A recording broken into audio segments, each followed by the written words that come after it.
It was a routine call for a basic repair. Initially, nothing seemed out of the ordinary. I hadn't paid much attention to it. I was 60 and lived alone in a peaceful, comfortable setting. I had been unaffected by the surge of need for longer than I cared to confess, until that Wednesday afternoon, when Ryan walked through my door, young, powerful, and full of nervous appeal. I felt a shift within me. What began as an innocent moment quickly escalated into something far more frightening. Our professional interactions became tense. When I crossed boundaries, I was oblivious to the difference between need and obsession. It grew blurry. I hadn't planned or anticipated it, but it aroused something in me that I couldn't ignore. I'd been staring at the leaking sink for days, watching the water rise. The basin served as a constant reminder of how little I paid attention to my surroundings. After years of perfectly planned home repairs, everything felt useless without anyone to share it with. After my divorce, the house had grown too big, with each room bristling with memories. I tried not to worry about the kitchen, which had once been the heart of our family life, but had fallen into silent decay, much like me. However, when the sink leak became too much to ignore, I did something I hadn't done in a long time. I requested help. When I answered the door that chilly Wednesday afternoon, I expected to see a grizzled old guy, experienced and perhaps a little rough around the edges, but instead, I saw a young man in his 20s. Ryan was there, towering above me, a toolbox in hand, and a plain gray shirt draped across his massive chest. He had a timid smile that didn't quite reach his eyes. He said, "Hi, I am here to look at the sink." His voice was deep and calming. I blinked, surprised at the little quiver of my heart in my chest. For my age, I expected those little sparks to die away, yet there they were, a flash of something I hadn't felt in years. I managed to say this while standing aside to allow him to enter the home. I watched him move around the area. His eyes surveyed the kitchen with silent attention. He worked efficiently, crouching down to check the sink and deftly sliding his hands over the pipe. I found myself staying close, unable to look away. I stood near the kitchen island, pretending to be preoccupied with something else, but my gaze never left his. There was something about the way he moved, the strength in his arms as he tightened the bolts beneath the sink, and the serene expression on his face. I hadn't been this close to a young boy in years. I hadn't really pondered what it may be like before today. I couldn't put it into words, but something within me stirred. It wasn't only his appearance. Ryan was clearly gorgeous in his gruff, effortless way. No, it was the energy he brought to the room. The vitality contrasted sharply with the silence that had crept into my existence. He exuded a warmth that I hadn't felt in a long time. For a moment, I found myself leaning against the counter, observing him too closely. I straightened my robe, which I had never considered thought-provoking before, and stood up, hoping to dispel the foolish thoughts invading my mind. Ryan glanced up from his work, grabbing my attention. I noticed a flash of surprise in his expression as he quickly glanced over me before returning to the sink. His cheeks flushed slightly, and I couldn't help but feel a small thrill at the reaction. It was easy enough, but I felt a stirring within that I hadn't allowed myself to experience in a long time. I got to where he was. He appeared attentive, kneeling and observing as he worked, yet the way his hands moved suggested a hint of anxiety. He seemed to be trying to minimize my presence. "Is everything going okay down there?" I spoke in a gentler tone than I had intended, and he nodded without looking up. "Yes, we should be able to repair a tiny leak in a couple of minutes." Unable to resist, I stretched out and gently pressed against his shoulder. His entire body stiffened.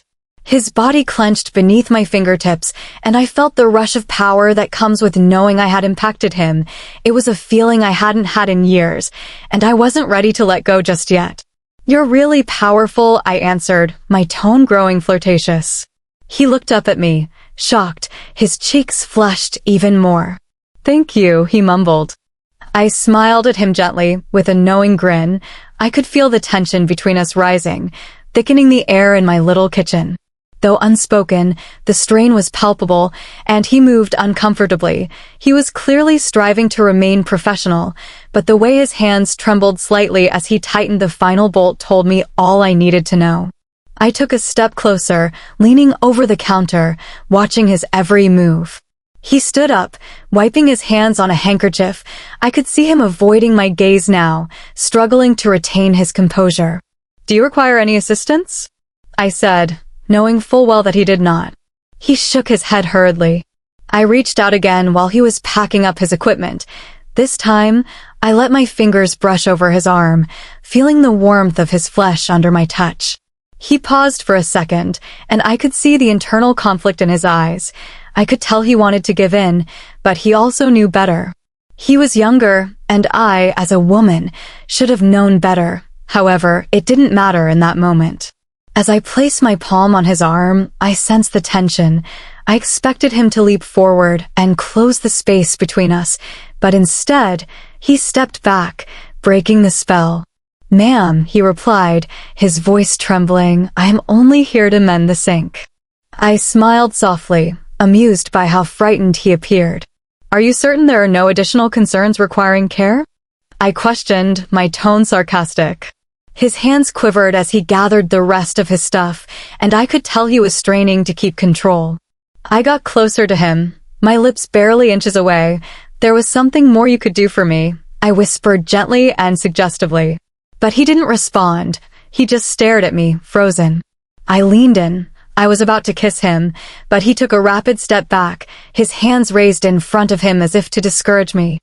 "I can't," he answered, shaking his head. I pouted sadly, but I knew he wasn't going to give in just yet. He left swiftly, practically dashing out of the house, leaving me standing alone in the kitchen. Yet there was something unusual about his departure. It wasn't just the discomfort. There was a tension in the air, something unfinished, unresolved, and I knew deep down that Ryan had said no not because he wasn't interested, but because he couldn't trust himself not to say yes. The days that followed were a strange mix of excitement and frustration. I couldn't stop thinking about Ryan, how he had hesitated, and how his gaze had lingered on me just a little too much. It had been years since I had felt this way, or any feeling at all, and suddenly, there was this young man who had reawakened something within me that I thought had died a long time ago. I didn't expect to see him again. I imagined he had convinced himself he wouldn't or couldn't return. But about a week later, my phone rang. I didn't recognize the phone number, but when I answered, I heard a familiar voice. "Hello," he said. "This is Ryan, the plumber. I was merely calling to ensure that everything was well with the sink. Has the fix held up?" Despite his professional tone, I sensed an underlying tremble, indicating apprehension. This thrilled me more than I cared to confess. I responded in a casual tone, knowing precisely where this was heading. "Funny you should ask. The sink is okay, however, I was hoping you could look at another issue in the restroom. It is most likely nothing, but it may be something else. It could be significant, but I wouldn't feel safe until an expert assessed it." There was a long pause on the other end of the line. I could hear him assessing his options and considering whether he should return. He eventually said, "I can be there in about an hour." When I hung up, I couldn't help but smile to myself. I had no intention of letting him go so easily this time. When Ryan arrived, he was noticeably more nervous than the last time. He tried to maintain his normal calm, professional demeanor, but I could feel the tightness in his shoulders and the way he avoided my gaze as I walked him upstairs to the bathroom. The problem with the faucet was minor, just a loose handle, but I knew it wasn't the faucet that had brought him back. As he worked, I remained nearby, discreetly monitoring him. The air between us was thick with unstated tension, making my skin quiver. He was more concentrated this time, his head down and his attention fixated on the work at hand, but I could tell he was more aware of me and the distance between us. I couldn't resist any longer. Ryan approached with a hushed murmur. "I've been thinking about it." He paused briefly, his hand tightening over the faucet. He didn't look up, but I watched his knuckles grow white and his breathing increase somewhat. He responded in a cautious tone, as if hesitant to disclose what had transpired earlier. I couldn't help but recall the last time. I continued in a low, intimate manner. "You were intrigued, but you held back. Why did it happen?" Initially, he remained silent, his hands still resting on the faucet, yet the tension in his eyes was evident. It's only that I'm a professional, he said, his voice barely above a whisper. That would not be correct, would it? I questioned, getting closer, since I could feel the heat radiating. Ryan, you're a mature man who judges what is right and wrong, and I am an adult woman. We both know there is something between us, and you can sense it. Indeed, he gazed at me, clenching his jaw, his eyes brimmed with the same conflict as his previous struggle. He was exerting a sustained effort to uphold a professional demeanor and create a barrier between us, but the tension was already mounting. We had reached a critical juncture, and I refused to let it go now. I let my palm brush across his. I felt his heart race, his breathing hitch beneath my fingertips, and, for a brief moment, I thought he'd step away. But then he reached out and grabbed my arm, drawing me closer to him. It wasn't scratchy, but it was sturdy. His face was inches from mine, and his breath was warm as he muttered, "Hannah," in a deep, powerful voice. "This isn't a game." "I never claimed it was a game," I said, my lips curling into a smile. There was no going back now. Ryan's hands were still on my arm, firm but hesitant, as if he didn't trust himself to let go. His expression was raw and unguarded now. He no longer exhibited the uneasy politeness he had shown before. Locking his gaze on mine, I could feel the tension between us shift into something deeper and far more dangerous. I moved in closer, my lips hovering just millimeters away from his. His grip tightened slightly, as if he were trying to keep me close while also pushing me away.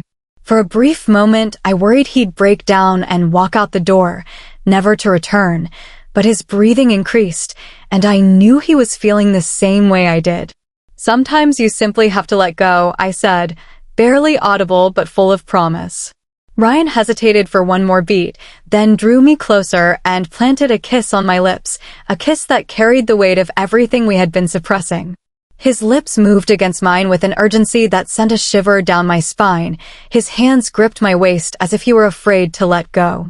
We pulled apart just enough to regain our breath, our foreheads resting on each other. Our breathing was rapid and irregular. I could feel his heart thumping against his chest.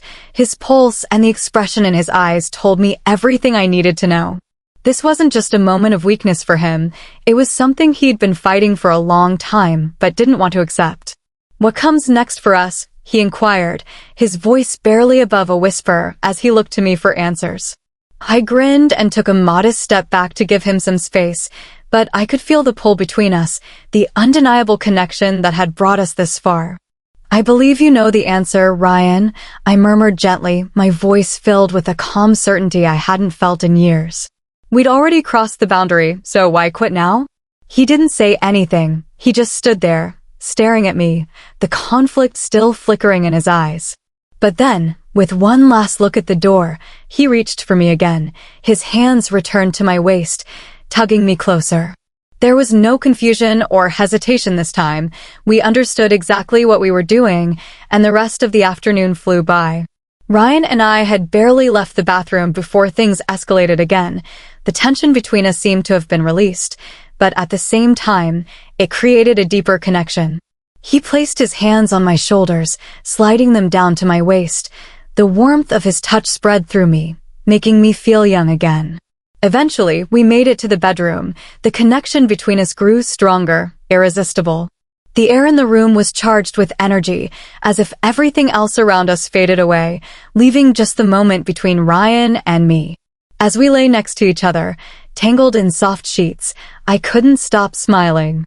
For the first time in years, I felt alive, no longer a lonely woman in a large, empty house. Ryan looked at me, his face filled with tenderness and sincerity, and he softly said, "I've never done anything like this before." I smiled and responded quietly, "Neither have I." He turned to me, his gaze revealing a vulnerability I didn't expect. It seemed like he was struggling to process his feelings. He shook his head slightly and said, "But I don't regret it." I placed my hand on his, feeling his heartbeat pulsing beneath my fingertips. I smiled, silently letting the moment sink in. We didn't speak for a while. The silence between us wasn't awkward. It felt as though we were savoring something that went beyond words, something neither of us was ready to disrupt. Eventually, Ryan sat up, glanced at the clock, and sighed. I think I should go. I've been here longer than I planned. I sat up with him, looking at him with a touch of regret. You don't have to leave, I said, even though I knew he had to. Ryan paused for a moment, his eyes filled with hesitation, but then he shook his head and said firmly, I don't want things to get awkward. I smiled, gently placing my hand on his arm. Neither do I replied, trying to reassure him. We're both adults, Ryan. We both know what this means. And I'm not expecting anything more than what you're willing to give. Relief spread across his face. He seemed surprised by the simplicity of my words. As he left, I stood by the door, watching his figure fade into the distance. My heart was filled with a mix of satisfaction and emptiness. But one thing I knew for certain, no matter what happened next, Ryan had awakened a part of me I thought had been dead for a long time.